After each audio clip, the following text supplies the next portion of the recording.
and welcome to another episode of the Everything Electric podcast. And if you are watching this rather than listening to it, you may notice that today is a different day from the interview with our guest. And that is because I spoke to our guest quite late at night and got so excited I totally forgot about the intro and outro. But our guest today is, of course, RJ Scaringe, who is the founder and CEO of Rivian. And in this conversation, he shared details of how the Rivian came to be, the founding story, the supply chain risks that they're currently facing, what's happening in China, and what to expect next from the Rivian lineup. It is such a wonderful conversation, and I cannot wait to share it with you. But first, a very quick advert break. Our 3 free YouTube channels on EVs and clean tech are funded by our fun-packed test drive-tastic events in Farnborough, London, the Southwest, the North, Melbourne and Sydney, and next up, Everything Electric Farnborough. And new for UK viewers, you can now buy a battery EV and much more at everythingelectric.store. Now, back to the episode. RJ, thank you so much for giving up an hour of your morning. There are so many people who are going to be listening to this podcast who know precisely who you are and what you do. But for those who might have been living under a rock, what is your dinner party response when people say, "Oh, hello, who are you? And what do you do?" Well, it's been for a while now. I would respond by saying I started Rivian, and up until a few years ago, then it would follow with what is Rivian, and I'd have to describe what Rivian is and what it takes to start a car company. But I started Rivian in 2009, and it's been quite the journey. Starting a car company from scratch, has a whole host of challenges. Not the least of which is you need a lot of capital, you need a very large team, you need large manufacturing footprint, hundreds of supplier partners, proven technology, a brand people care about, and so you have all these really hard to build things, and you need them all at the same time. In the beginning, you have none of them.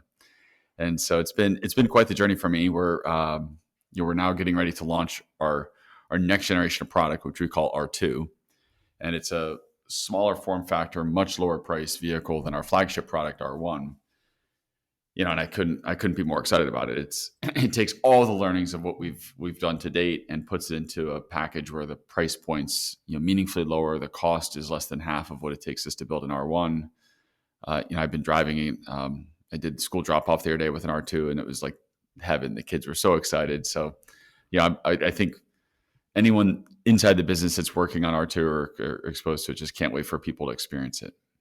And I think I'm right in saying we should be expecting that early-ish next year. Yeah, early-ish, as early as possible next year.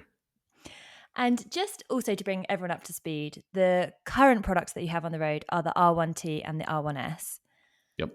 And the R2 that is coming is, as you say, it's around $30,000 less expensive than the R1T and R1S. Yeah, so we have a R1T, R1S. Think of those as our flagship products. So they're very high performance. They're premium products. Very very aspirational products. But the average selling price of those is around $90,000 US. R2 starts at $45,000, and and it very much is a Rivian, meaning the way we've done product features and the attributes and all the trade-offs across performance versus, let's say, efficiency and content. It feels very Rivian-like, but it's a smaller package and offers still very, very, very strong performance. We were super lucky to have an R1T during some filming in Canada about a year ago. And we drove from Vancouver all the way up to Hope. And Hope is a bizarre place because it's also where quite a lot of filming has, what am I trying to say? Rambo. Some of the Rambo films were filmed in Hope. Oh, really? Yeah. And you go through this like sensational landscape to get there. And then you end up in the middle of nowhere. And just having that R1T, it was extraordinary. It was really extraordinary. Yeah, I think especially when you explore the outdoors, traditionally, exploring the outdoors in a vehicle is done in things that are loud and noisy and not particularly efficient. And so being able to do it in, with the serenity of being in a vehicle that's completely silent is really special. And especially one that I think sort of embodies a version of the future, but if that version of the future was imagined by a Pixar character, but without being babyish. I know that's probably slightly a fluffy way of describing it, but you feel futuristic cool, but friendly. Friendly. Yeah, we it's funny you say that. In designing the vehicles, we wanted them to feel both desirable but still very friendly. In a lot of automotive design, we've seen things look quite upset or angry, especially Mm. as you look at higher performance vehicles. And you take our R1T with our quad motor, it's faster accelerating to 60 miles per hour and then to 100 miles per hour than almost any hypercar. And Yeah. of course, it's a pickup truck or an SUV in the case of the R1S. And so there's a friendliness to the fact that it's such extraordinary performance on road. Of course, off road, it's, hypercars don't go off road, but it's also extraordinary performance off road. Mm. So it's just a very unique combination of capabilities wrapped in a skin that feels very approachable, very lovable. Now, one of the things I want to ask you is that you began Rivian in, I think, 2009, which is interesting for a number of reasons. Firstly, that was quite a different time. We were sort of Mm, pre VW Dieselgate scandal. mm, EVs were still very niche. Elon Musk was mhm, still perhaps not divisive at that particular point in time. And also, you hadn't worked in an OEM before. mm, You had a lot of experience with cars from mm, everything that I've listened to and read, but hadn't worked in an OEM. So I wonder, at what point did it dawn on you the mm. scale of the challenge? Yeah, I mean, as you said, I started the company. I was right out of grad school, and I'd known I wanted to start Rivian, or what would eventually become Rivian, since I was a kid. So since I Mm, was, I don't know, maybe 10 years old, I knew I wanted to start a car company. And when you're a kid, you don't really think about all the mechanics of what that entails and mm, the scale of it. But I ended up going to school for automotive. I did my PhD work was working with a collection of different large scale manufacturers, mhm, which gave me some exposure. But as you rightly said, I made the decision to not go work at a car company, but rather start the business right away. And I actually thought, like earlier on, well before I started the company, I actually thought I'd go work somewhere first. And as I was doing my graduate work, I realized I didn't want to wait. Yeah, I didn't want to like lose 5 years or 10 years working somewhere. I wanted to just start right away. And so, yeah, I started the company. And for me, like building a business, there was a lot of learnings that had to happen. There was, of course, as you said, just the scale of something like this and needing to be, in some ways, intellectually honest with yourself that if you really want to start a car company, and in particular, if you want to start one and develop technology, meaning not rely on suppliers or third parties, but actually build innovative technology yourself, you need to spend, you need to be positioned to be able to spend many billions of dollars. And you have to spend billions of dollars before you generate your first dollar of revenue. mm, And even if you had billions of dollars at the very start, it would still take you several years to get to the first product. So it's just a very unique type of business where most, like the venture capital community and the startup community, has really been built around this idea of you build a very hacked version of your product, a minimum viable product, as it's mm, often called, demonstrate there's market interest, make it better, improve it, and you raise, let's say, go from a Series A financing to a Series B, Series C, and you sort of grow your financing pool and then improve the product. Whereas with the vehicle, you've no chance to do like a minimum viable product to say like I'm going to ship you like the 50% solution and tell me what you think and then I'm going to improve it. You have to go all the way, and it means building a plant, building out a very complex supply chain, building a team that has thousands of engineers in it. And so it was. I think I did realize how hard that would. I realized the scale of that. I didn't realize how hard that would be. mm, In particular, like pulling together investment and resources. And I look back on it with a smile. But imagine like the early investor meetings. I would show up in a room. I'd be describing the business, and I'd say I'm starting a car company, and immediately there's like, really? And then it's like, all right, well, tell us about your technology. And we're like, well, I don't have any yet. That's why I'm here to try to get some money so I can develop technology. All right, well, tell us about the team. Well, so far it's me. All right, well, show us what it looks like. Well, I don't know about that yet either because we haven't figured that out. So you quickly, in these investor meetings, you almost talk yourself out. You're like, wow, boy, there's a lot to do. We have none of the money, none of the team, none of the tech, none of the suppliers, none of the manufacturing footprint. So it's, in the beginning, it's a really hard business to start. Since 2009, when you first founded the business, we've actually seen a number of EV startups to various different degrees of success. Some are still here, obviously the likes of yourselves, Lucid, Tesla, etc. And some have maybe not been so successful, the likes of Fisker, Canoe, Arrival, for which I am an alumni. What do you think it is about Rivian that has made it uniquely successful and has continued to grow despite all of the headwinds that have obviously emerged between 2009 and now? Well, in starting a business like this, there's a few things I think are really important. That perhaps the most important is what you intend to build or what you're ultimately going to build needs to have really strong product market fit. And like if I look back when I started the company in 2009, what we thought the product was going to be, what I thought the brand positioning might be, had almost by necessity had to evolve quite a bit. And I think this is one of the great strengths of entrepreneurs and new businesses is the ability to iterate through lots of concepts until you really feel confident in what the ultimate strategy and product plan is. And so we went through a number of iterations, some very big, where we had like large, pivots or shifts in what we were thinking we were going to do to arrive on a hypothesis, essentially, of what we thought would be a great brand opportunity and product opportunity, which now subsequently have become what we know as Rivian. But one of the big things we were focused on was making sure what we were building would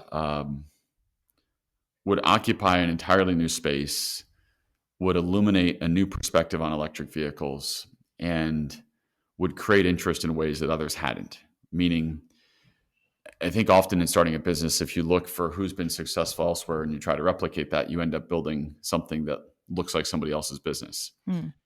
And so we were very cognizant of that. And one of the things that's helped Rivian a lot, I believe, is we were so clear on the brand we were trying to create and so clear on the mission of that brand that it helped inform lots of product decisions, and it helped inform how we went about building our technology roadmap and our overall technology platforms. And really it came down to this idea, and it's funny I say it today, but it was like 10 years ago, it was on a chart, or like dreaming about it. And we wanted to build a brand that both inspired, but importantly also enabled people to go do the kinds of things you want to take photographs of, which is sort of a fancy way of saying we wanted to enable people to have active, adventurous lives. And when we say active, adventurous lives, that could be many things. That could be taking your kids to the beach. It could be going hiking with friends. It could be mountain biking. It could be skiing. But effectively, products that invited your gear, your pets, your kids, your friends, your family members into them, and then out into the wild. And the wild is, when I say the wild, I mean, the world, into the urban wild, the non-urban wild, like just out there. And so we made a whole host of decisions around what those products wanted to be, and not, now it's very clear, but at the time it was maybe not as obvious. We said, well, to do that, we want to build a product that underpins a flagship SUV and a flagship truck, which are the two vehicle archetypes, if you will, that most embody that type of active lifestyle. And use that as the handshake with the world to then build a whole host of lower price products, which we're about to launch the first of with R2 here shortly.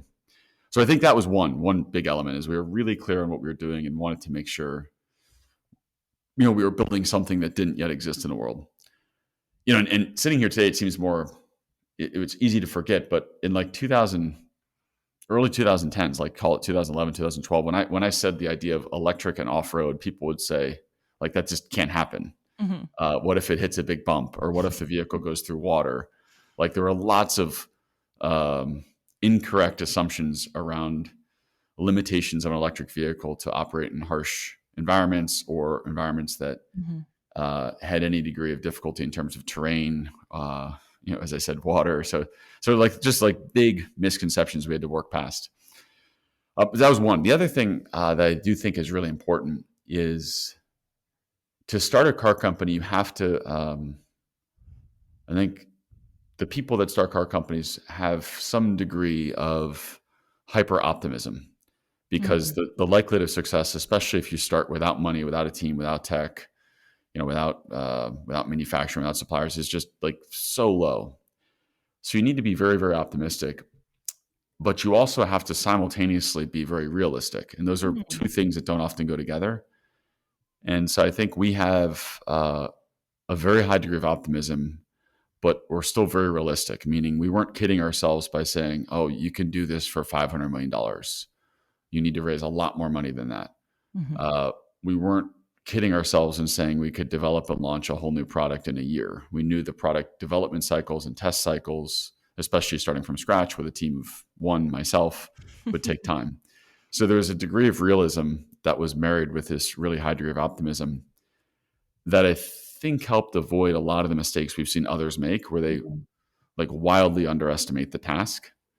I now meet with people and they'll say, "Hey, I'm starting a car company." I say, "Well, what's your plan?" They say, "What's my plan?"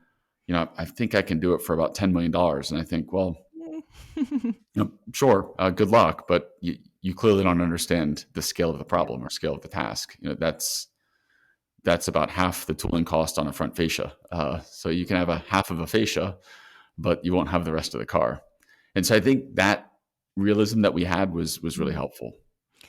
It's so interesting because I think the automotive industry, and one of the reasons that I love it so much personally, is that you have these creations that are technically extremely impressive. You have these incredibly complex supply chains, a huge amount of people that need to be involved in creating these things, but also for the end consumer, they're emotional purchases. So you're Yeah. blurring this technical world and this sort of brand value Mm-hmm. world, and also something that needs to be incredibly safe as well. Mm-hmm. And as such, I think working in the automotive industry and especially starting an automotive business requires a huge amount of humility. And Yeah. without it, it's going to cost you either in time or poorly managed expectations or both. Yeah. Humility is an important. Yeah, it's hard. Mm. It's very, very hard. Yeah. Yeah, I often say, like, when you see a vehicle, like you get into a car, you sit in it, and you're sitting in. It may not feel like it, and that's maybe sometimes the intent, but you're actually sitting in many tens of millions of decisions. It's like Mm. everywhere you look, there's decisions, and behind those decisions, there's more decisions. So you look at the cross car beam that sits under the IP. There's hundreds of decisions that went into every structural element of that, the radii of the structure, the thickness, the material selection, the manufacturing process, the supplier selection. I mean, there's just so many decisions, and there's and because of the scale of content and the scale of decisions, it's not possible for it to be done by one person. Yeah. Meaning, a lot of products you can design with a very small team, like 5 people can do the whole thing, or if you're, some products one person can do the whole thing. But in a car, unless you're willing for the development process to take 20 or 30,000 years, like you have to put thousands of people in parallel working towards one goal. Yeah. And the best products are the one where it looks like one brain did it, despite the fact that you maybe had 3 or 4,000 brains working in parallel. And that's just it's a big exercise in like coordination of decisioning. Mm. So I want to fast forward to today because it's a very different world compared to 2009. Um, Rivian and like any company, and especially any automotive company, has faced sort of unprecedented challenges in recent years, not least the COVID pandemic and the Mm. impact of supply chains and how people could operate during that time. There's been probably a more mainstream wake up call to the extent of the climate crisis, Mm. followed by a swift politicization of addressing that climate crisis as well. And Mm. all of that is culminating perhaps in a very difficult trade environment, perhaps spearheaded by a certain Donald Trump. And as much as it would be brilliant if the automotive industry didn't need to be politicized, and EVs in particular didn't need to be politicized, for whatever reason, they are. And Mm. I've heard you mention on previous podcasts that your role as CEO is to do the most important job at the time and that the time demands. Mm. And right now, it feels like perhaps that job is being a master in trade policies and supply chains and politics. Mm. And I wonder if that's what it feels like. I mean, it's certainly a big part of the job. I think in trade, well, let's talk supply chain first. So Mm. the supply chain for something like a vehicle is orders of magnitude more complex than almost anything else in the world. And so take for example our R1. We have several hundred suppliers directly to us, but each of those suppliers has, depending on the system. Let's take I think a good one to visualize is a headlight. We have one supplier that provides us a headlight. The headlight's built in the United States. That supplier in turn has about 10 suppliers. We call those the tier twos. Those tier twos in turn each have about 10 suppliers. And so you just look at this ballooning of the number of companies that are involved in making our headlight, is well in excess of 50 suppliers, 50 different companies. And a number of those operate in the United States, but of course, a number of those also operate outside the United States. And we don't even have full visibility into all of them. Like the suppliers to our tier twos, we wouldn't, under normal circumstances, even meet them or know who they are. That may be a coating supplier. It may be a raw material supplier. Could be a tooling supplier for making the parts in the headlight. And so we're in a different world now where we have to be very cognizant of what are our tier ones, twos, threes, sometimes 4, 5s look like, where are they located, and what are the implications of trade? We're fortunate as a company, particularly that we operate in the United States, that we have a very vertically integrated supply chain for a lot of our content. So we make a lot of our own things, where we act as the tier one or even the tier one or the tier two. And we're very US centric. But that doesn't mean we don't have components that are coming from outside the United States, components or systems or raw materials. So we've certainly spent a lot of time now navigating just an evolving trade environment. What I'd say is clearly the administration, I think this is actually something where you see alignment on both the left and the right, is there's a push for more domestic manufacturing in the United States. And I think this is a phenomenon we're seeing in many countries across the world, where they're, especially large countries or large economies, where they're pushing to protect or bolster local production or local industry. And so we understand that sentiment, and we're designing our future supply chains, recognizing some of those new dynamics that are different than what we saw for the past 30, 40 years, where we started to see supply chains concentrate into areas where you either had advantage labor cost or advantage material cost. A lot of that global trade shift that we saw, from let's say the 1960s through very recently, is flipping back to what it was a very long time ago. But it also seems that, from your perspective, you have a manufacturing operation in Normal, Illinois. I believe you're also building one in Georgia for the R2. Yep. So you are manufacturing in the US. And of course, we can agree that it would be great to onshore some of those activities to bolster that domestic supply chain. But right now, due to the nature of the automotive supply chain, that's not completely possible. And perhaps automotive companies, OEMs in particular, are being punished for something that's kind of not really their fault. Yeah. So I wonder, if you could whisper in the administration's ear, say, look, come on, help us out here. These are the things that would really just make our life a little bit easier. What would you say? Given the complexity of supply chain, I think there's two categories of supplier decisions. So I'd say there's three. There's components and systems that are built in the United States, for which that's easy in our case. Mm-hmm. So there's that sort of already solved, and so that tends to be the things that are physically larger, which have high logistics costs to move them large distances. Then you have a category of items that are relatively easy to ship and have high labor costs associated with them, where in the case of the United States, we've seen over the last several decades a lot of that content move to markets where there was the availability of labor and I should say the willingness of a workforce, but also at much lower labor rates. And so Mexico has become a huge part of the U.S. Auto industry, and we've had a North American free trade agreement in place for a long time that's helped build this very large supply chain in Mexico, where the more labor-intensive portions of building content that goes into vehicles, things like wiring harnesses, have been it's really transitioned to a Mexican supply chain. So that's one, but it's that one. Those are the types of things that we could make the decision to move some of that back to the United States. There's capital investment requirements to do that, but there's not structural limitations to it. There's not it's just a capital allocation decision. Do we want to produce it in the U.S. with a higher labor cost and make that capital investment to do so? The third category, which is actually quite a bit different and in some ways far more complex, are where you have materials that simply are not available in the United States. And so I'll take just a couple of examples. Nickel. Nickel goes into the batteries in our vehicles. 90% of the world's nickel supply, actually about 92%, comes out of Indonesia. And so even if we really wanted to, there's not an ability for us to like press a button and have a nickel supply chain, nickel mines pop up in the United States, putting aside the fact that there will be very, very few communities in the United States that want to have a nickel mine in their backyard or there are people that want to necessarily work in that line of business.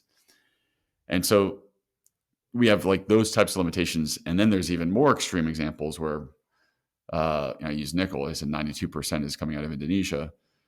Take heavy rare earth metals. This is perhaps the most complex. Essentially, all of the world's heavy rare earth metals are processed today in China. So something like, it's all those things that when you learn the periodic table, it's a lot of those heavy metals that you don't think of often, but something like dysprosium. It is impossible today to source it from anywhere other than China. And can we change that in the fullness of time? Yes, but that will take many years. This is like this isn't a 12-month thing. This is a multi-year transition. And so I think we have the big question, not just us, but many businesses that require some of these more difficult to source things like heavy earth metals or areas where you just because of the unique geology of the crust of the earth, where you have more concentrated forms of things like nickel in certain countries, where trade becomes really important. If you look at like historically, the United States actually has strong reserves of petroleum. We have strong reserves of coal. So we were fortunate in the fossil fuel era of having a lot of those reserves. But as you think about future technologies, we actually don't have the same geological, advantages that we had in the fossil fuel era. So it by necessity requires trade, and trade often with countries that we haven't historically traded as much with. And so saying all that, I think the administration really does understand that they're working. We're spending a lot of time on these types of topics, looking at where the most concentrated reserves of, let's say metals, heavy earth metals for processing, what that looks like, where the countries we need to do business with, and, thinking out 4, 5, 6 years and contemplating what that future state supply chain is going to look like. But maybe a funny way to answer the question is, when you start a car company, you don't think to yourself, I'm going to become an expert in mining or understanding the geology of the Earth's crust. But suddenly, because of the nature of our business, like we have a whole team that's like that really understands the mining industry, really understands the material processing industry. It's a team I spend a lot of time with. And suddenly it's, puts you right in, smack in the middle of a lot of geopolitical big questions. And those big geopolitical big questions are not unique just to Rivian. Every OEM in the US and indeed across the world is experiencing the same sorts of challenges. So do you have a WhatsApp group or a group chat with various other automotive OEM CEOs where you can just sort of rant about some of this stuff that's making life a little bit tricky? Yeah, this is a fun question because the traditional tech. So when you think of tech as we might look at it through the lens of like software businesses, you often have one or two very large dominant players in a segment or in a space within a market, and as a result, you don't have like communities of leaders around a segment in the same way that you do in automotive, where by definition, the automotive industry is so large and the preferences of consumers are diverse such that to support, let's say, 90 to 100 million vehicles being produced and sold globally, you actually need multiple brands, multiple perspectives. Not everyone wants to drive exactly the same thing in exactly the same color from exactly the same company. And so you end up with a large spectrum of brands and companies that peacefully coexist, meaning that of course they're competing and there's, everyone's looking at how they're growing relative to others, but I don't think anyone is of the view that everyone has to lose for someone to win. In fact, many companies can win. And so you end up with, in my case, I end up with like lots of very strong, very positive relationships with the leaders of other companies, where you can certainly, contemplate how to look at trade or how we think about some of the geopolitical challenges that are happening across the planet, and and sort of root for each other, recognizing that a rising tide helps all ships. And I say this all the time. I think the challenge we have for electrification in the United States is not one of too much choice. It's actually the opposite. We have very few great choices of electric vehicles. And so a lot of that mindset that we have as a company was what helped build our partnership that we have with Volkswagen Group, where we put together a very large software licensing arrangement with them, and ultimately a joint venture to help them deploy some of the technology we've developed around really advanced zonal architectures and new ways of looking at electronics and software in a vehicle, because we want to help bring more super compelling, super exciting electric vehicles to market. So I want to ask you a bit more about the VW partnership, because it is totally extraordinary. And when the news broke last year, I think everyone was like, oh, this is bonkers. This is so exciting. But a core part of that relationship is that you are developing a lot of software for VW. And again, those software defined, a lot of the principles that underpin software defined vehicles and zonal architectures, as you've described. Mm-hmm. Why is it that Rivian is better positioned to develop that stuff above and beyond VW's behemothly large organization? Yeah, I should say this is a partnership we really enjoy, and working across the brands within Volkswagen Group has been a lot of fun. And I grew up. Sometimes things like this just work out in a fortunate way. I grew up a huge car enthusiast, and in fact, I was a very big Porsche and Volkswagen enthusiast. So my first car is a Volkswagen. I worked on classic air-cooled Porsches as a kid. Spent a lot of time in a Porsche restoration shop with that. So it was like the brands that brought me into automotive enthusiasm. Somehow magically now Rivian is part of working together with those brands to bring their future state products to life. So that's just been, like, on a human level, wonderfully exciting and rewarding for me.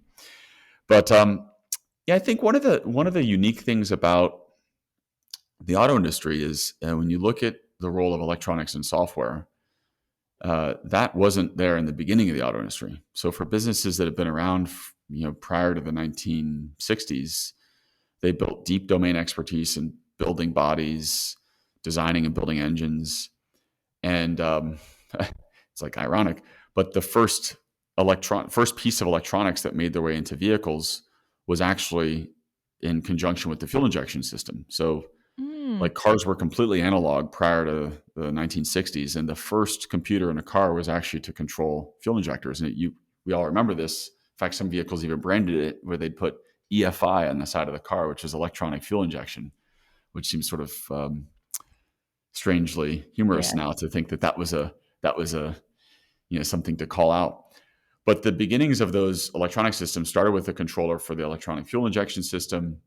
And over the fullness of time, over the last 50, 60 years, we saw little controllers, little computers get placed around the vehicle to control is almost an island of an island of software and a little piece of hardware to control different functions, or what we often call domains. And so that may be a seat controller or an HVAC controller or a body controller or a vehicle entry controller or a lighting controller. And so over time, that proliferated into, depending on the vehicle, 50, 75, in some cases, well in excess of 100 little electronic control units, little computers with little islands of software that were built. And that became the status quo. That's, with the exception of ourselves and Tesla here in the United States, every vehicle on the road has an architecture that is a collection of many little islands of software running on these little electronic control units. And so doing things like over-the-air updates or software releases is really difficult because you have a very distributed set of software platforms, each written by different teams. Often the suppliers that are providing those compute stacks, those little ECUs, don't even do the software themselves, but they subcontract it to another third party. And so you have, in some ways, like a very complex software architecture that I would say is often in many ways you could characterize it as the exact opposite of what you would do if you were to design it from a clean sheet today. And I'd say the way you would want to design it, if you approach it as a clean sheet, you'd say, I'm going to have a very small number of computers, as few as possible. Those computers are going to have a common operating system and centrally perform all the decisioning and controls across many functions. And so what we now call that is a zonal architecture, where you have a computer in a zone. And in a large car like an R1, we have 3 zones. We have 3 computers that do all the real-time decisioning and controls. On a smaller car, you could get that down to 2 or maybe even 1, so a single computer car. But it's a wildly different technology topology. So instead of having multiple teams working with suppliers to develop these islands of software, you have one software team that looks at this problem holistically. And so, as a new company, in our case, we just had the advantage of not having any legacy. So, we started and we immediately, like I said, we're going to own our software platform entirely. We're going to build our company as a software and electronics company first. So we have a very large software and electronics engineering team. We have more software engineers than we have mechanical engineers. And we never went down the path of building any reliance on the traditional or classic tier ones. So we built all this tech completely in-house, which back in 10 years ago seemed like a wild, crazy idea. Like boy, you're not going to work with the traditional tier ones to provide all these these domain controllers. We said, no, we're going to do it all ourselves. And I remember myself and our head of software a few years ago, many years ago, I guess now, but I said to him, eventually this is so cool that maybe we could sell this to other OEMs that also need to make this transition. And so it's sort of remarkable to be sitting here today and that maybe we could do this thing actually came true, and to be able to do this in partnership with the second largest car company in the world, VW Group, has been a lot of fun. God, that is, I think, the definition of manifesting a dream, perhaps. But presumably, I mean, they obviously have invested a huge amount of money in Rivian as well. But you'd hope that it's a symbiotic relationship. Yeah. And potentially cheeky question, does that relationship mean that you get access to their suppliers and their parts bins, and there's anything that can help bring the costs down the cost per vehicle down from your side of things? Yeah. It's a great question. And in I would look at that really the nature of our partnership with Volkswagen Group is one element is the software, but there's a lot of other elements to the relationship. And one of the pieces that's maybe not fully appreciated, but in some ways is one of the most exciting elements is we design a platform that's going to exist on a Rivian R1, a Rivian R2, a VW ID1, let's say a flagship Audi. We can commonize certain aspects of the platform. Certainly obviously our operating system is being deployed, but then when we go out to source components, so our chipset that's going to be going across these platforms, it gives us enormous scale for making those sourcing decisions. And so one of the biggest cost categories in the vehicle are, in aggregate, it's the electronics that exists in the vehicle. And so being able to now look at that through the lens of not just Rivian volume, but through Rivian and Volkswagen Group, and benefiting all parties. So it allows, instead of Volkswagen Group sourcing multiple different ECUs from multiple different tier ones, we have a common platform backbone that we're building. And the scale effects, the economies of scale of that are just extraordinary. So we see cost savings, of course, for Rivian that are going to be quite significant that are coming. And we also see, substantial cost improvements for products in VW Group as well. And so it was really a big part of the consideration when we were looking at this partnership is driving these large economies of scale and really leveraging this platform that we built and the technology we built across many more vehicles. I've got a couple of questions that I want to ask around, I guess, the role of software within vehicles and how that relates to EVs in China, as well as another big organization that you're working with. But before I do, very quick question. You're a huge Porsche fan. What are your thoughts on retrofitting classic Porsches to electric? It depends. I think it can be really cool. So a project I'd love to do in life someday would be to take a Volkswagen 21 or 23 window bus and put one of our dual motor rear drive units in it. So 2 motors per axle, so out of like the motor that's in our quad today, because it fits beautifully. So I think that type of project would be a ton of fun. As an enthusiast of the history of the cars, there's certain cars that I wouldn't want to modify. So you wouldn't want to take like a 356 Carrera and take the engine out, because it's a special piece of history. But certain Porsches that were made in a lot higher volume, I think it's okay. It's cool. So I drove a 356 Carrera the other day at the Goodwood Festival of Speed here in the UK. And I'd like to tell you that I felt sophisticated and embodied the history of that car. I have never been more stressed in my whole entire life. I was just like, I'm so acutely aware of how expensive and beautiful this how vehicle valuable is. the car is. Yeah. And that 4-cam engine sounds it's just a beautiful car. It's one of my all-time favorites. Yeah. Oh gosh, it was sensational. But I was like, no, I'm perfectly happy to just look at this rather than be responsible for driving this glorious machine.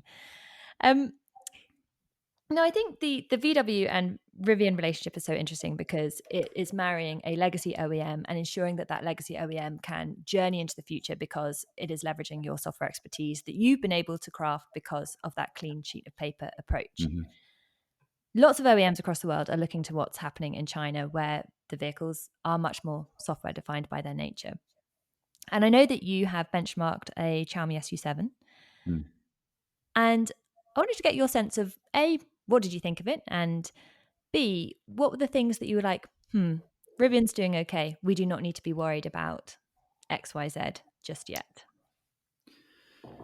Yeah, in China, you could almost think of it as like 2 categories of companies. There's the legacy Chinese companies, where from a technology stack point of view are very, very similar to Western, established companies or legacy companies. And then there's a batch of newer companies in China that, for a lot of the same reasons that we've seen Rivian's technology stack or Tesla's technology stack look very, very different than a traditional OEM, is because they also start with a clean sheet. And as I said, it's if you're starting with a clean sheet,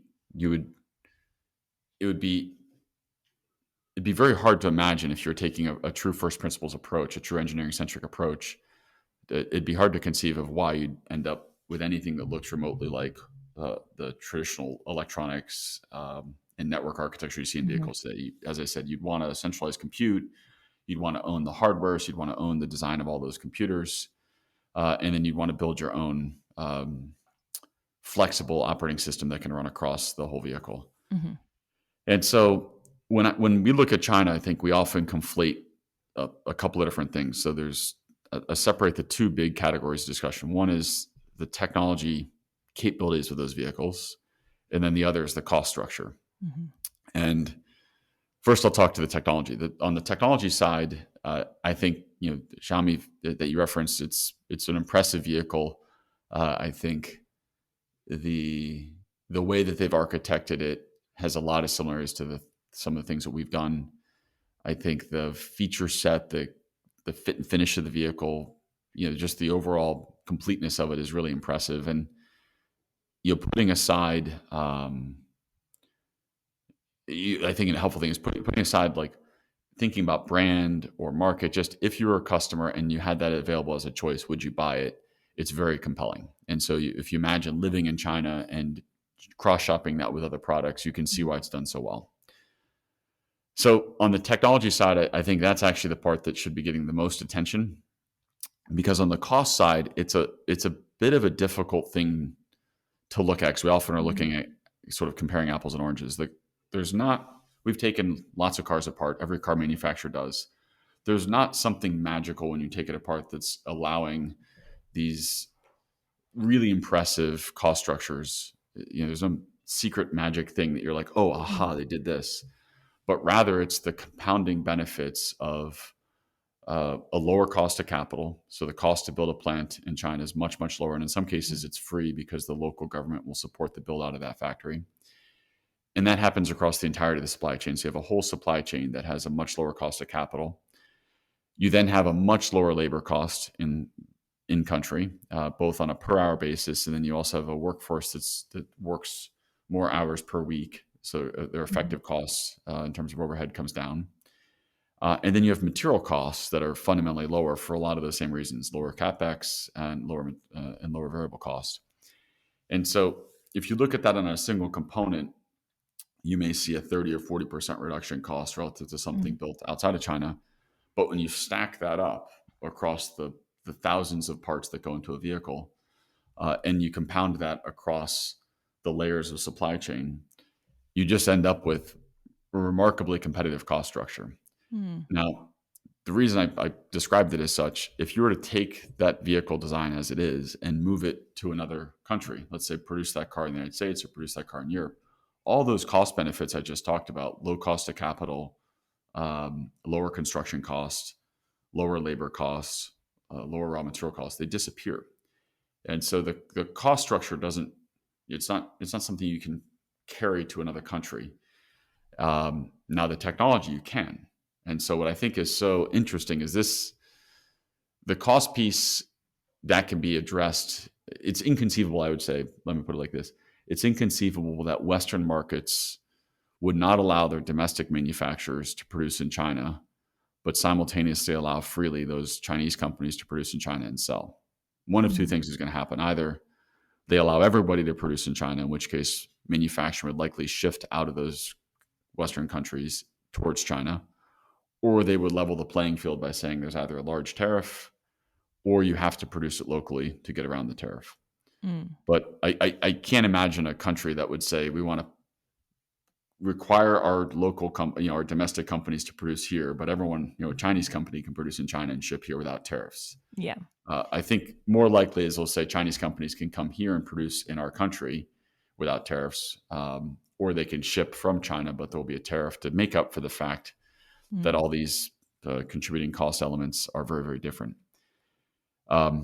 But what does come is the tech, and the tech is remarkable. And so the way we think about our products and our technology, even though we're not selling in China and we're not competing against something like a Xiaomi SU7, we absolutely benchmark it because we want to have the best technology in the world. And so we feel confident in what we're building. We're constantly cross-checking that to see how we compare to others. We do really honest, very objective views of that, unbiased, if you will, where we say, like, how good is this? How good is our stuff? And I think the fact that we've seen not just our products, but we've seen VW Group make the decision to move on to our technical platform speaks volumes to just the robustness of what we've built and the scalability of what we built into future products. It's a really interesting reflection. And I suppose what you're really saying is like the tech is incredible. I think that the tech is incredible. The cost is incredible, but the cost can be distracting. Like, I think if you say, oh, it's lower cost because it's made in China, let's ignore it. The part that everyone needs to take note of is these are technically very advanced vehicles, and more advanced than most of the Western vehicle manufacturers. I'd say Rivian and Tesla being exceptions to that. But it's interesting that their technology is incredible, but that is not what's leading to the lower cost. It's the favorable capex and opex that exists within China that is enabling that competitive cost. But that doesn't take away from the technology itself being good. But they haven't unlocked some super, super innovative way of manufacturing in a super duper low cost way as well. Yeah, I mean, the manufacturing, what we have to, of course, keep in mind is manufacturing progress is very easily observed, and it's replicated in a far easier fashion than technology. So someone could buy, in fact, essentially every car company in the world has probably bought a Xiaomi. Every car company in the world has bought Rivians. They've taken our products apart. They've taken their products apart. And you can see how they're manufactured. You can see opportunities. You can see things that are done well, things that maybe you disagree with. And you can then quickly deploy them. Say, hey, I want to deploy large castings, or I would like to deploy this new joining technique. What's really hard to do is to say, architecturally, they've completely rethought the way you look at software, network architecture, the topology of computers in the vehicle. They know, you take apart a Rivian or Tesla, there's no tier one supplied computers in the car. And you say, boy, that's really interesting. Wow, they were able to, it does reduce costs, massively consolidate the number of computers. They have this really straightforward way of releasing software. But to like replicate that, you need to build a very large and capable software engineering organization, a very large and capable computer design organization. And so if you look at the mechanical innovations that happen in manufacturing, those tend to become things everyone learns from pretty quickly. The state of the art, everyone catches up to that rapidly, but the technology gap is, which is digital, which is software, which is skill set based and internal to the themes, is much, much harder to copy.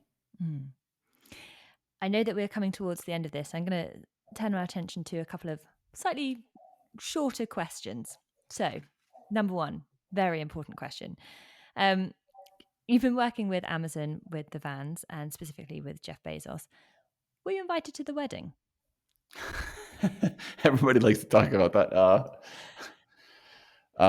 Jeff's been a great friend and advisor. You asked before about starting the business, and there's a quote he has, which I think really relates to how I still think about the business, which is to be, building a business, you need to be really firm on the vision, but really flexible in the details. And so he's been a good friend. But no, I didn't go to his wedding, but I certainly sent him a congrats on it. Firm on the vision, flexible on the details. I really like that. I'm gonna steal that as well. If you had to apply for another job at another OEM, which one would you choose? That is a good question.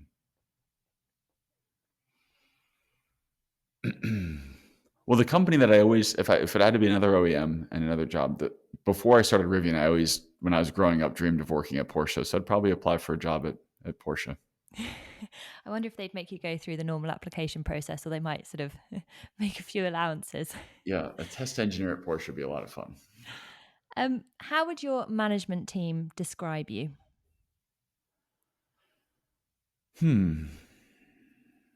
I would say like very into the details, especially as it pertains to product and technology.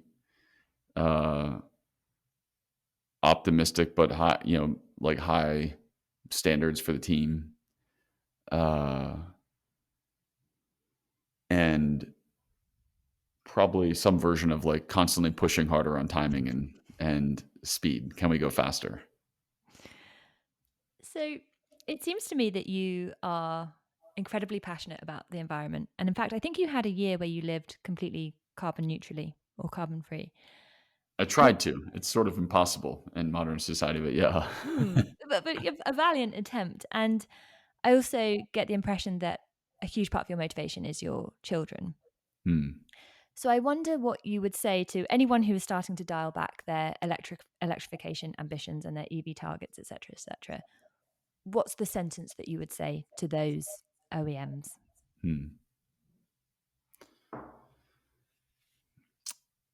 I think this is a big challenge we have right now, which is we look at, we have the benefit of looking at this through the lens of being a company that only builds electric vehicles. And so for us, 100% of our R&D and 100% of our focus is on electrification. For an existing company that, has a majority of the revenue that comes from internal combustion or internal combustion plus electric, so hybrids, this needs to be looked at much more through the lens of a transition. And so what I've said many, many times, I think it's really important that every car company in the world is building deep expertise and capability at making super compelling electric vehicles. Because if we're not building super compelling electric vehicles, there's not going to be a reason for customers to make the transition. And I think relying on the vehicle being electric and customers being drawn to the fact that it's electric as the singular point of differentiation is insufficient. It needs to be, I'm buying this car because it's quick, it's fun, it fits all my gear, it's cleverly, it's packaged in a clever way. I love the way it looks. It drives incredible. Oh yeah, and by the way, it's electric. And so like that needs to be enabled because it's electric. And we've seen that in the case of our R1.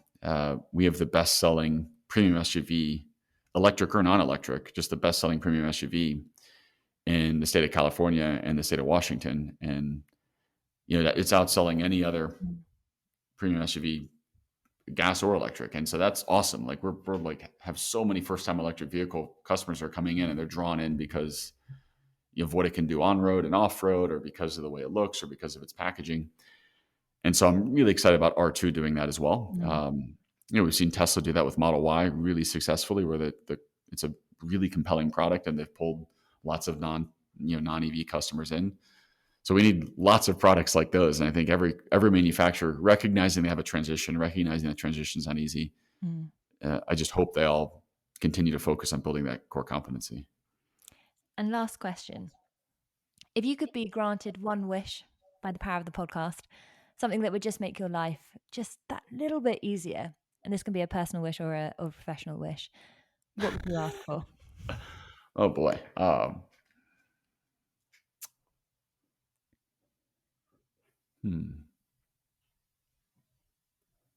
It would probably be our biggest challenges tend to be within our supply chain. So things we don't expect happening or suppliers having challenges. So it'd be the wish would be for a magic wand to have supply chains work exactly as intended at all times. Sure, granted. We'll make it happen. Yeah. Well, honestly, this has been such an honor and such a delight. So thank you so much for being so generous with your time and for sharing your thoughts here on the podcast. Awesome. Well, thanks for having me. Thank you so much to RJ for giving up his time and for such a candid conversation. I personally so enjoyed it, and I hope that you did too. Like always, there was not enough time to get into all of the different topics in sufficient detail, so we'll have to follow up with another conversation, which I think is no bad thing. But that's it. That is all that we have time for today. As ever, please do like and subscribe. And if you have been, thank you for listening and watching.